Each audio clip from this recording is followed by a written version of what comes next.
all over the airwaves, burning them up, speaking directly to the American people. But you'll note that there's a key difference between the messages of the two sides.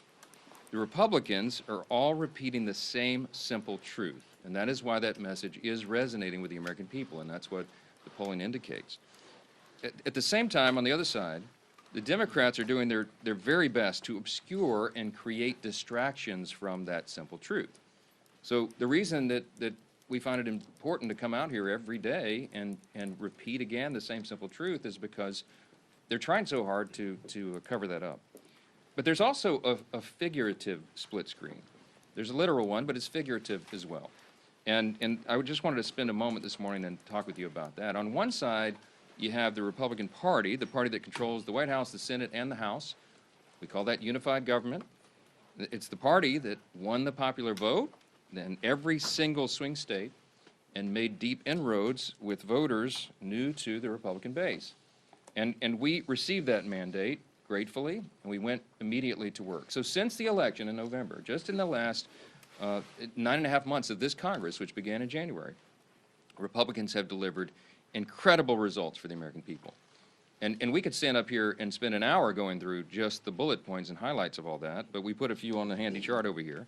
But just think of what's been accomplished in the last 9.5 months. A couple of things listed here. We passed the historic Working Families Tax Cut, one of the most landmark pieces of legislation ever passed by the U.S. Congress for the benefit of the American people. We slashed taxes for hardworking Americans, geared for the lower and middle class earners who needed that assistance. We cut hundreds of billions of dollars in fraud, waste, and abuse from government. We solved the border crisis. We are working now to solve the crime crisis in major cities around America. We strengthened Medicaid. We improved health care access, and we lowered premiums with our legislation.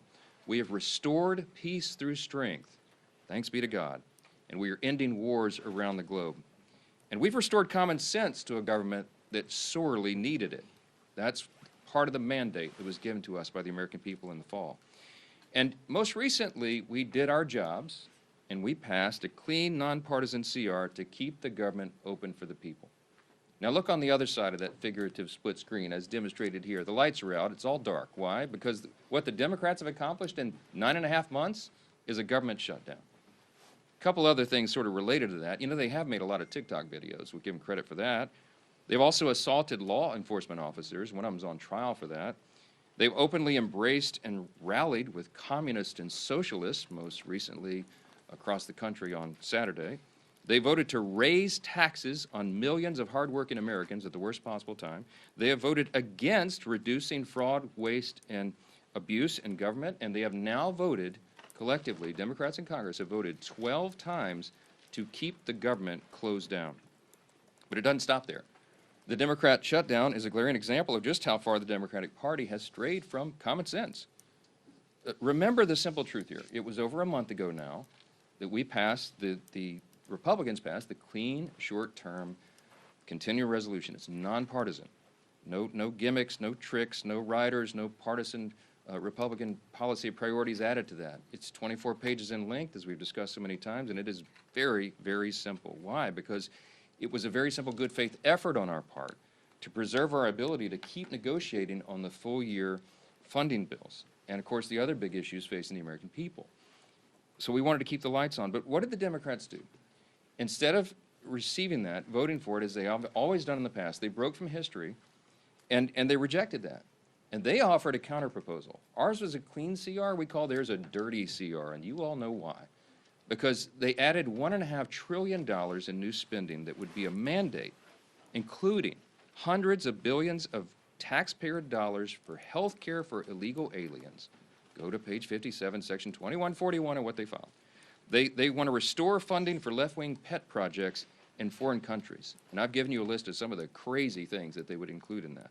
$500 million for liberal news outlets like NPR and PBS on the backs of taxpayers, and the removal, remember, they wanted to eliminate the $50 billion that Republicans got signed into law by President Trump on July 4th to prop up our rural hospitals. And here's the kicker. The Democrats can't even agree on what they want right now. If you polled congressional Democrats on what it would take to reopen the government, you would not get a uniform answer. Every reporter in the room, by the way, should be asking them that question. Democrats put together this haphazard grab bag of crazy leftist policy proposals when they knew that it would not be agreed upon, and they knew that it was clear that Republicans were working to do the responsible thing and offer a clean CR to fund the government. That's our most basic job here. In their desperation now, they're trying their very best to somehow blame Republicans for the forthcoming health care crisis that they themselves created, by way of just very quick review, for the record, because they're trying to obscure this as well. Let's remember the true origins of the boondoggle that is American health care under Obamacare. Democrats wrote that bill. They passed it into law without a single Republican vote. During the COVID pandemic, Democrats created temporary Obamacare credits, again, without a single Republican vote. Democrats then voted to extend those credits. They set the expiration date on it. And then when they held the majority in the Senate, it was Democrats who chose not to extend those credits beyond this year. Now, as we approach their own self-imposed expiration date, now they are breathlessly insisting to you, and on all the interviews, that somehow it's a Republican crisis. Give me a break. The facts are the facts. We are up here saying, sharing the simple facts and truth. And as John Adams said, facts are stubborn things. Democrats are the ones who manufactured this entire situation without a single Republican vote, and now, when the chickens are coming back home to roost, they're trying to blame the other team. It is utter nonsense, and you should call them on it. That's the job of the press, and continue to do that every single time. Clearly, this is a complicated issue, this whole healthcare subsidy thing, and there's hundreds of different views on it, as I've explained. So Republicans cannot and will not solve it in a backroom deal. Chuck Schumer has been suggesting that 4 leaders should go into a smoke-filled back room like they used to do in the old days and create this solution. It's not a possible thing to do. It was never appropriate. It's not possible to put on a continuing resolution because it's such a complex issue. Issues of this magnitude deserve deep thought and deliberation. That's how this system works here. And as soon as Chuck Schumer reopens the government, all of our members will have an opportunity to engage in the very important discussion of how to make Obamacare affordable. But we won't engage in Democrats' hostage-taking, nor will we pay a ransom. We certainly won't engage in their unserious proposals as long as Democrats continue to act like unserious lawmakers. I'm just going to say this morning, enough is enough. And with us today with the leadership team are 2 leaders in Congress. One is Chairman Bruce Westerman of the Committee on Natural Resources. And we also have with us Congressman Mike Simpson, who's our lead appropriator for the Department of the Interior, which funds and oversees our beautiful national parks. Both are here today to share an update on how this shutdown impacts all those operations, but I'll note, as I bring Chairman Westerman up first, that when President Obama shut down the national parks, the National Mall in 2013, it was a real hardship for the American people, and the Trump administration is trying to handle this differently. They've gone to great lengths as much as they can to protect Americans' access to our national parks, while Democrats continue to hold government funding hostage. They'll have more to share on that, the experts on the subject, and I'm happy to bring them up now. Thank both these gentlemen for their hard work. I'll turn it over to Chairman Westerman. Yeah, bud. Thank you, Speaker, and good morning, everyone. First off, I want to say thank you to the thousands of federal employees across the country that are still in the field, going to work every day, oftentimes without pay, to do their jobs to steward and protect our public lands, from Park Service to Forest Service Rangers to Fish and Wildlife officers and all the other management and support staff doing their jobs in uncertain times. Thank you. Leadership starts at the top, and I commend President Trump, Secretary Burgum, and Secretary Rollins for the job that they've done and for their leadership in keeping our public lands open to the public. It's not always been that way during shutdowns, as the Speaker mentioned. But this can't continue indefinitely. Despite all the extraordinary efforts being made, at some point, without funding, the public lands will not be accessible to the public. The longer this unnecessary shutdown lasts, the more negative consequences that we'll start to see. Without regular staffing, litter will pile up and park ecosystems will be affected. It's fall time. It's a wonderful time of the year. It's a wonderful time to visit our public lands with crisp weather and beautiful foliage. Fall, personally, is my favorite time of the year. and it's that way for many Americans who enjoy being outdoors. When Americans save up to visit a national park or a national forest, that experience should exceed their expectations. Families visiting our parks are now being met with disappointment as visitor services and experiences are reduced. As the shutdown drags on, families will cancel their vacations or day trips to our public lands. It's hunting season all across the country, different types of hunting seasons across the country, and public lands are oftentimes the only place that people who like to hunt and fish have to recreate. For everyone's sake, and who uses and appreciates our public lands and appreciates our public employees, it's time to end the shutdown. You know, as we look here in Washington, the negative effects of the shutdown and what that will have on public lands, I just want to highlight one issue, and that's the Great American Outdoors Act. This was a bipartisan bill that was signed into law by President Trump during his first term. It's something that there's a lot of bipartisan support to work on right now.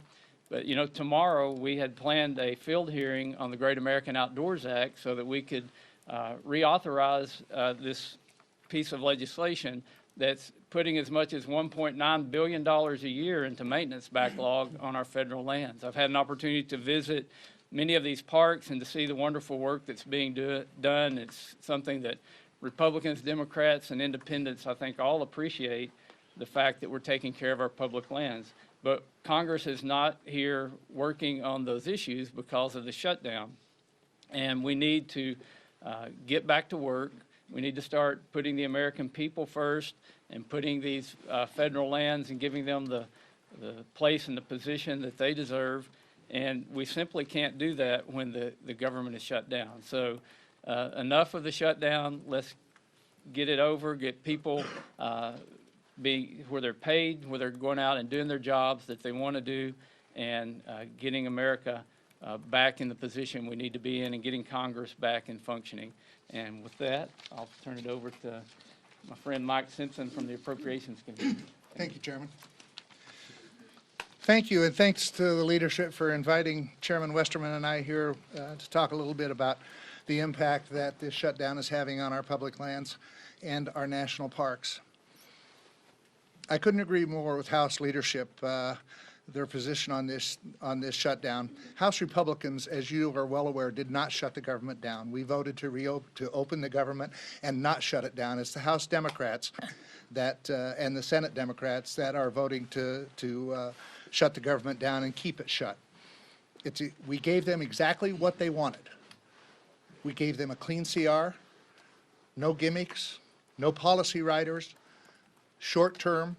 There were people who wanted this to go on until January or February.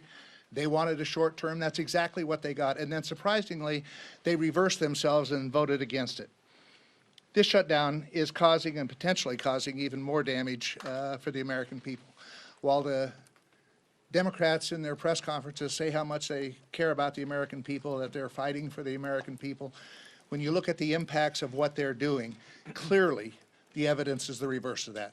They don't really care about the American people. What they care about is keeping their leadership positions, and that's exactly what's happening. They say that they care about federal employees. The fact that we have furloughed federal employees that aren't getting paid, clearly the evidence shows that they don't really care about federal employees. This is about two leaders trying to keep their jobs, and that's unfortunate. You know, our national parks are our historic treasures. Ken Burns called them America's best idea. The Park Service goes to great lengths to protect our resources, and the Park Police provide critical safety measures for our visitors in our national parks. Under the Democrats' shutdown, the lack of funding for staff and maintenance projects could cause irreparable damage to these national parks. Some people say, well, it's the end of the year. Most of the national parks are visited during the summer. Last year, we had 331 million people visit our national parks. They are truly America's best idea, in my view. In October of last year, we had 28 million people visit our national parks. 28 million in just October. I agree with Chairman Westerman. I think it's the best time of year to visit our national parks, with the colors changing, warm days, cool nights, all that kind of stuff. I love Yellowstone in October. And actually in November, when you get there and you see the first snowfall and a few things like that, it's a great time to visit our national parks. But we have families who have been planning to visit our national parks for years sometimes, putting aside the resources, that are now canceling their visit to our national parks because of this shutdown and the impact that it could potentially have on their vacations. Unfortunately, that's very damaging. We know many people who are canceling their trips. But this administration is trying to keep the national parks open. Unlike the Obama administration when there was a shutdown, they actually put tape around the open air monument, the World War II monument, so that people that came in, veterans that came in to see it, couldn't visit the open air monument. They tried to make it as painful as possible. This administration is trying to do just the reverse. They're trying to keep the parks open, they're trying to keep our public lands open, and trying to make it as least painful as possible. But it's going to get more and more painful as time goes on. I applaud this administration for their efforts to mitigate the impacts that this is going to have on our national parks. As I said, 28 million Americans visited our national parks in October, 24 million in November. So they were used all year long, whether it's just the great parks out in the west, Yellowstone and Glacier and Yosemite and Grand Canyon, or whether it's the Everglades in Florida or Arcadia in Maine. These national parks are a treasure to America, and our Americans love them. There's one other thing I would like to say. You've all heard us as appropriators, and actually as all Republicans have said, we need to get back to regular order. You all know what that means. What it means for those listening is that we pass bills, individual bills, we bring them to the floor, we go through the amendment process, we go to conference, and then we bring a conference report back between us and the Senate. This leadership team, we haven't done that for about 15 to 20 years. This leadership team that you see behind me has moved us in that direction more than any team I've seen ever. We are actually ready to go to conference with 3 bills right now that have passed the House. The Speaker plans on bringing, and the Majority Leader plan on bringing up the rest of the appropriation bills and trying to get back to regular order. You can't do that overnight. It takes some time.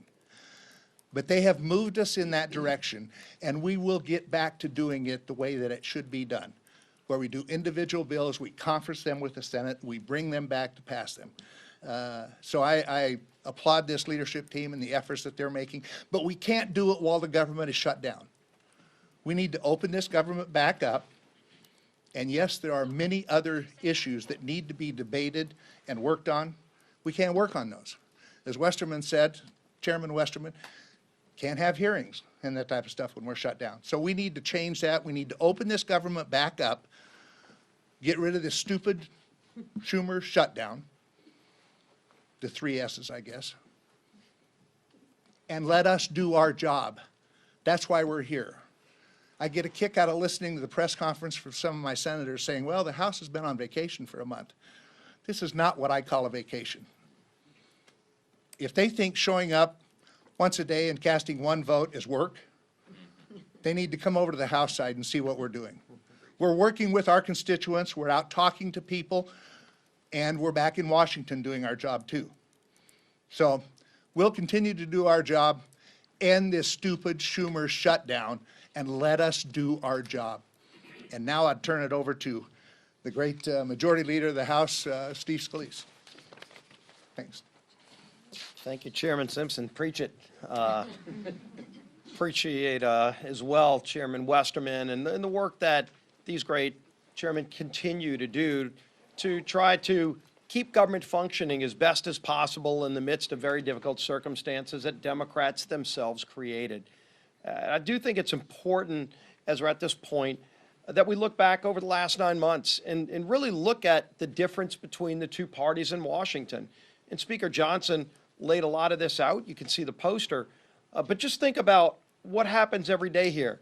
Republicans wake up every day working with President Trump to try to get this country moving forward, to address and fix problems that frankly were created by Democrats. And what does the Democrat Party do every single day? Every day they wake up and just see what President Trump is doing and find a way to oppose it. Doesn't matter what he wants to do. President Trump came into office day one, said he's going to secure America's border, was actually elected on it overwhelmingly. 80% of the American people agreed with President Trump and House and Senate Republicans who said that should be a priority. And we actually set course to do that. And we have done just that, secured America's border. And what did Democrats do every step of the way? They said no. They voted no to secure the border. President Trump said, we're going to try to get our economy back on track. We're going to stabilize the tax code so that no American family has a tax increase. Every American family was facing, on most cases, a 30+% tax increase. President Trump said no family deserves that. Let's stabilize the tax code and have no tax on tips, no tax on overtime, so blue-collar workers can actually have more money in their pockets and empower them to do more for their families. President Trump said that. We agreed. What did every Democrat in Washington say? No. They didn't just say no. They all voted no to that. President Trump said we ought to produce more energy in America. Chairman Westerman was at the heart of a lot of those policies. You actually had to change policy to do it. So Congress and President Trump worked together to lower prices at the pump. Every American family today is benefiting from those great policies because they're paying less when they fill up their car every single day. And you would think, gee whiz, that would be a good area where all people in Washington, Republicans and Democrats, come together. But because President Trump said yes, what did every Democrat say? No. Every Democrat voted no to lower your energy costs, just because President Trump said he was going to do it. President Trump also said, I'm going to do something that no president in decades had done, and that is modernize our air traffic control system. It seemed like at least once a month at some airport in America, big, medium, small, there was a near miss where an airplane almost ran into another airplane. In some cases, did tap or run into another airplane. And it was happening because our air traffic control system is still based on 1980s technology. I was actually a student of computer science and learned how to program computers in the 1980s when we had floppy drive disks. You have to Google what that is today because we don't even have them anymore, except where? At all of our major airports across America. LaGuardia running on floppy disks from the 1980s. And President Trump said, we ought to do something about that. We ought to fix it. How about we modernize our air traffic control system? Now, this isn't a new idea. You would say, well, gee whiz, why wasn't that done in the 90s, in the 2000s? For goodness sake, the computing technology on this iPhone is more modern and capability and competently technologically advanced than what a lot of our air traffic control systems are using, except it cost money. It cost billions of dollars. And so previous presidents, Republican and Democrat alike, just didn't have the time or the priority to find the money to go modernize that system. And so some days flights across America would get canceled. It was happening over and over again, at least once a month, anywhere in America, disrupting the lives of American families who just kind of figured, I guess that's just the way it is because government's in charge. Well, Donald Trump said, all right, we're going to change things because that's what Donald Trump does. He finds a problem and he works to fix them. And again, you would think everybody would come together and say yes, except because Donald Trump said it, every Democrat had to say no. And in fact, when we put it in the bill, every Democrat voted no against modernizing our air traffic control system, just because it was Donald Trump's idea. This is a sick and twisted and lost, rudderless ship of a political party. That's who we're dealing with. When the press asks, gee whiz, is there something else you can offer these folks in a negotiation to try to get this off a ramp and find a better way to get the government open? The speaker's told you over and over again, there's something we could negotiate with, but when the party is so rudderless and morally bankrupt that just because President Trump has an idea, the Democrat Party's visceral reaction is just to say no. Right now, he's actually renovating the White House, building a new ballroom.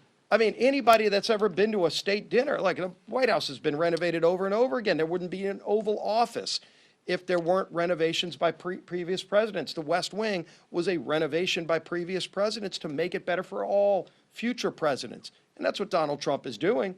He won't enjoy most of the time of that, but future presidents will, because in the future, when you have a state dinner, when we bring world leaders in, which we do all the time, and you host a president of a foreign country, a prime minister, I've been to some of those, some of you have covered them.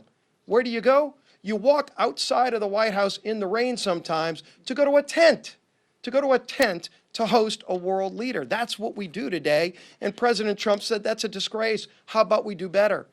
And not only did he say we were going to build a great ballroom that we can host these events, he funded it privately. He put up some of his own money, and you would think, well, gee whiz, at least they can agree to that. It's not even taxpayer money. It's going to be a permanent renovation that'll enhance the White House for all future presidents. What does every Democrat say? They say no to that. They say no to everything he does because they just are angry about the results of the election from last year. They're upset with the American people because the American people said we want somebody who's going to wake up every day and say, how can I solve Middle East peace? I'm not going to take no for an answer. I'm not going to take the old failed ways of doing it for an answer. I'm going to figure out a way to go do it, and he does. How do I work to help improve the lives of Americans? He goes and finds a way to say yes, and because he says yes, Democrats find a way to say no. It's a disgrace. It's a disgrace, but now it's having real impacts on American families. With this shutdown, it's not just their everyday feud with Donald Trump. It's become now a problem where American families are paying the price. Let's talk about what just came out a couple of days ago. The USDA sent a letter to all of the states saying, quote, if the current lapse in appropriations continues, there will be insufficient funds to pay full November SNAP benefits for approximately 42 million individuals across the nation.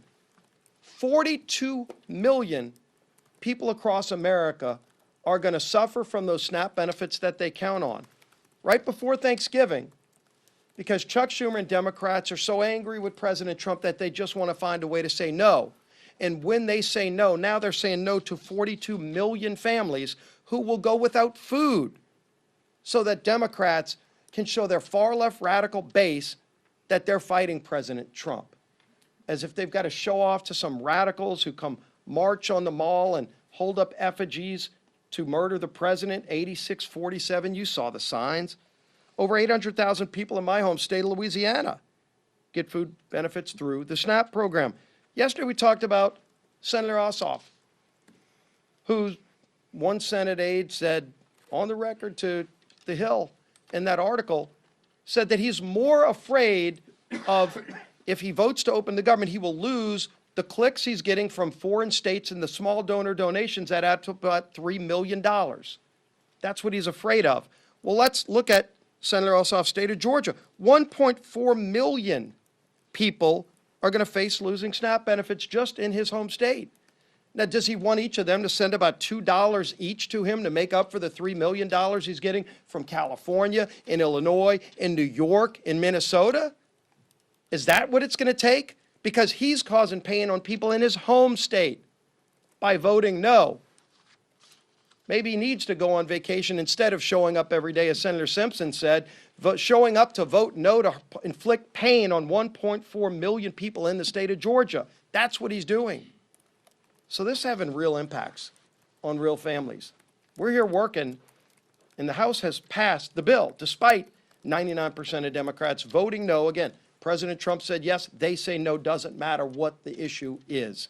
And the American people are sick and tired of it because now it's affecting them. Over 40 million low-income Americans are the ones who qualify for SNAP benefits. They're going to be denied food starting in November, according to USDA, because these guys just want to show their far-left radical base that they hate President Trump. It's disgusting, and it's having a devastating impact on millions and millions of Americans across the country. Our whip, Tom Emmer.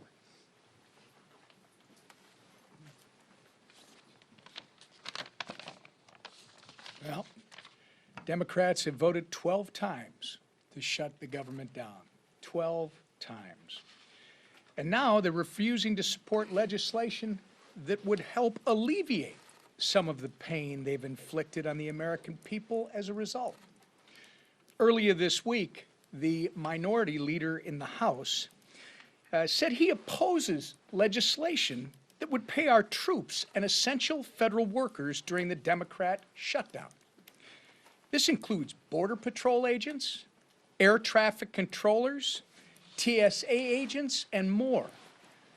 All of whom, by the way, as these speakers have pointed out, are showing up to work without receiving a paycheck while the Democrats play their shutdown games. Some would say the soon-to-be former House Democrat leader went so far as to call this legislation, quote, a political ploy. Well, I'll tell you what a political ploy is. Holding the American people hostage just so you can avoid getting the guillotine from your far left base. That's a political ploy. The good news is this madness can end immediately if 5 Senate Democrats would grow a spine, stand up to the radicals in their party, and pass our clean CR and reopen the government. It contains no partisan policy riders, no gimmicks. In fact, it's the same spending levels that Democrats supported just 6 months ago and that you've heard repeatedly they passed 13 times under the Biden administration. We have made this plain and simple. We have made the process as plain and simple as possible. To our Senate Democrat colleagues, it's not too late to do the right and reasonable thing. Pass our CR and reopen the government for the people that you are actually elected to serve. Let's get it done today. With that, Lisa McClain. Thank you, and good morning, everybody. And I think the leader said it best. You know, I think you're right. President Trump could have the cure for cancer, and the Democrats would vote no because it came from President Trump. We have to start looking at the policies, and I think right here explains everything.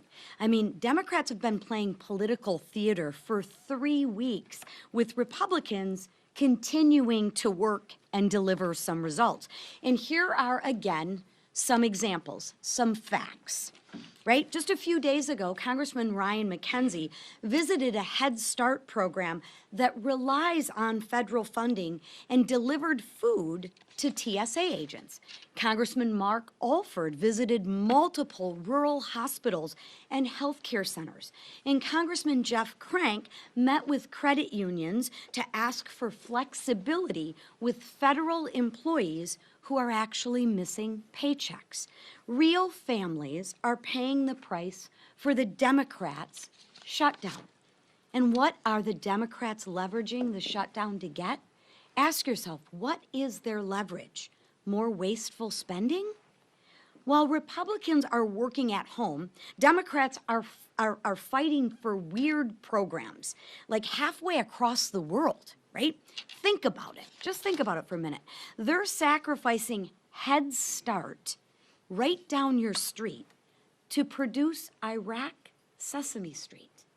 So they'd rather spend money on Iraqi Sesame Street than fund your Head Start programs. But President Trump is, you know, the bad guy for putting America first. Scratch your head on that one. They're risking the safety of American skies for LGBTQI programs in the Balkans, right? Putting the Balkans over the safety of our skies. They're jeopardizing millions of paychecks to Americans to support woke programs in Honduras, Zimbabwe, Mexico, Venezuela, and Lebanon. Okay. I don't know about you, but I think that is absolutely shameful. Let me be clear. A shutdown should never be used as leverage for more wasteful spending, and especially when that spending isn't here on American soil. But that's what Schumer's dirty deal is doing. You heard me talking about it the other day, and you heard our speaker talk about it, the split screen, clean CR to work for the American people, Schumer's dirty deal CR to work for everybody but the American people. Wasteful spending at the expense of American people is not what this shutdown is about.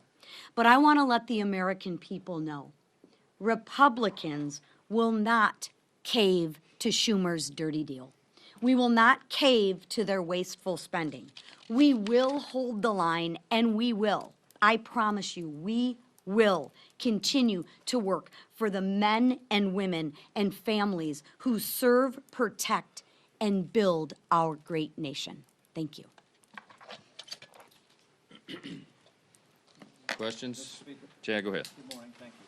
Sir. Can you characterize some of the dissonance inside your conference about the strategies that Republicans have? There was some criticism on the call yesterday saying that this shutdown strategy is old and Republicans need to have a new tack. That was the word that was used. There was one member of the Republican conference. These are supposed to be, confidential off-the-record calls among colleagues, but some of you guys listen in, and I make a pleading at the beginning of every call that you wouldn't do that and wouldn't characterize it, but whoever the leak is, whatever. Beth Van Dyne was quoted. Beth is a dear friend. We've had lots of conversations about this. She was not complaining. It was not dissonance, Chad. She was pointing out that we have a lot of important work to do before the end of the year, and it was a very pleasant, constructive comment about strategy.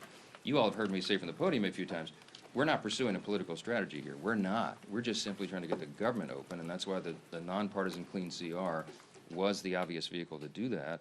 And so we're not making political calculations here. We're making calculations on behalf of the American people. How can we get the government operating as soon as possible so they can get all these vital services and paychecks restored? And that's what this is about. So, I mean, if you called each individual House Republican right now, we're almost 100%, probably 99.8%, okay, of every House Republican understands exactly why we're in the situation we're in. Are we all anxious to get back to work here for regular legislative session?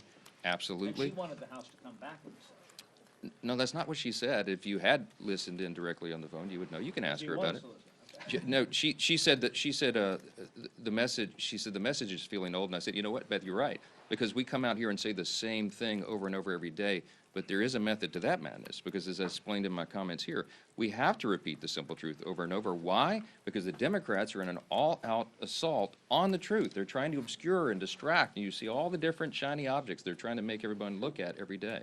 I will tell you that the best evidence I have for you this morning, so that you know that the Democrats caused this shutdown, is because if the Republicans were responsible for this shutdown, that would lead the news in every mainstream media outlet every single night. It would be top fold of every newspaper on the front page every single day. Some of the mainstream media outlets aren't even covering it right now. Why? Because they're trying to give cover to the Democrats who have caused this. I mean, look, everybody knows the facts. The American people are not stupid. And we're in here every day appealing to their common sense and relaying the facts, and thankfully those facts are saturating. Mr. Yes. Speaker, I do want to point out that the shutdown's led to today's show for about the last 2 weeks. Oh, good, thank you for that. Okay, thank you, Today Show. Make sure you're clear about Thank that. Secondarily, some of your Republican colleagues have raised concerns about the Trump administration opening up the market to Argentinian beef farmers, saying that it could prioritize them over American beef farmers. What do you say to your Republican colleagues about that move by the administration, and what are you doing as a Republican Congress to help American farmers, beef farmers in particular? Well, we're doing a lot of work. We had some discussion on that yesterday, and I don't know the latest developments, but I can tell you there have been some over the last 24 hours. Harriet Hageman is one of the members of Congress from Wyoming, and she has lots of cattle ranchers and was articulating some of their thoughts and ideas, and she was connected to USTR and to the White House, and they're having those thoughtful discussions. The White House doesn't want any unintended consequences. What they're trying to do is improve the lives of everyday Americans, make our economy work again, and make sure that we are treated fairly by trading partners around the world. And there's lots of complications and a lot of moving parts when you're talking about trade agreements, renegotiating old trade agreements between, over 100 nations all at once. But they've done an extraordinary job, and they're working to fine-tune all those details, and you'd have to direct specific questions about it to the White House, because I don't really know. Yes, ma'am. Leader Thune said it's time for the House to start thinking about coming back and passing a longer-term CR. How long should the next CR go until, and would you be open to a year-long CR? No, I'm not sure that's what he said. I mean, he and I visited yesterday for about an hour, and Leader Thune and I are 100% aligned on all of this, as we are with the President. In fact, Leader Thune and I spent some time with the President on the phone yesterday about all this, and I was with the President in the White House the night before for a couple of hours. What we're talking about is that obviously the calendar is being eaten up by all this political nonsense by the Democrats. And I used the word, it's getting a little dicey in here yesterday. Some of you quoted, Chad quoted me, I saw it this morning. I don't know how else to describe it. Look, we're running out of time to do very important, necessary things. And as Mike Simpson, Chairman Simpson pointed out here earlier, as one of the lead appropriators, chairman of one of those subcommittees, he noted that the date of November 21 was decided upon by the experts in the field, the appropriators themselves, in a bipartisan agreement. They agreed they needed 7 more weeks. Some people, as Chairman Simpson noted, some people wanted the CR to go all the way into the middle of next year, and there was all sorts of varying opinions. But the Republicans and Democrats on the Appropriations Committee came together and agreed on that appropriate date, but it was calculated to allow enough time to finish the job. I think all of them, when they decided upon that date, were in good faith, and they said, and the Democrats said to us, please make it clean, please don't add Republican priorities, because then we can get the job done. We did exactly that. We have been in good faith every single day on this, and they are eating up the clock. So we're getting closer to November. It is going to be more and more difficult with each passing hour to get all the appropriations done on time. We acknowledge that, but we have to decide this on a day-by-day basis. Last question. Yes, ma'am. Second row, right here. Yeah. How comfortable are you with the president apparently seeking $230 million from the Department of Justice? I don't know the details about that. I've just read it. I didn't talk with him about that. I know that he believes he's owed that reimbursement. What I heard yesterday was if he receives it, he was going to consider giving it to charity. I mean, he doesn't need those proceeds, but we're for the rule of law. We're for what is just and right, and it's just absurd that, I mean, as has been noted here several times this morning, they attack him for everything he does. It doesn't matter what it is. This whole dust-up about the White House, just by way of quick review, because I'm an amateur historian, you'll understand, the White House has been renovated many times over the years, you understand. I mean, it was built between 1792 and 1800, right? The British burned it down practically in 1814, and then they rebuilt it in the early 1820s. And ever since, like, we've had many presidents renovate and add things to the White House. Teddy Roosevelt built the whole West Wing.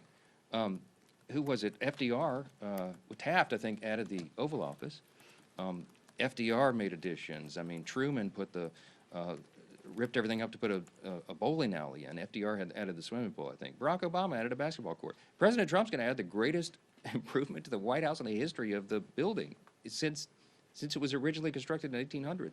The ballroom is going to be glorious. It's going to be used for everybody. And by the way, hey, Democrats, if you win the White House back, you get to use it too. This is for the American people, and he's using private funds to do it. How in the world could they oppose that? The only logical reason is because they have Trump derangement syndrome, and that's what explains a lot of this. 2 things. They want to oppose the president, and Chuck Schumer and Hakeem Jeffries are scared that they're going to lose their jobs. We all know that. I've said it over and over. It is an objective fact, and you can see it themselves. I wish that you guys would chase them down and call them up and ask them what it is they're demanding. This madness in the counterproposal, what I told you about, is the offer still on the table? They can't even articulate what they want. You know why? Because this was never about a solution on health care or anything else. This was about a spectacle. It was about a political distraction, and it was so that they could show a fight to the Marxist left in the Democratic Party. Look at the split screen. I'll leave you with that. Thanks so much.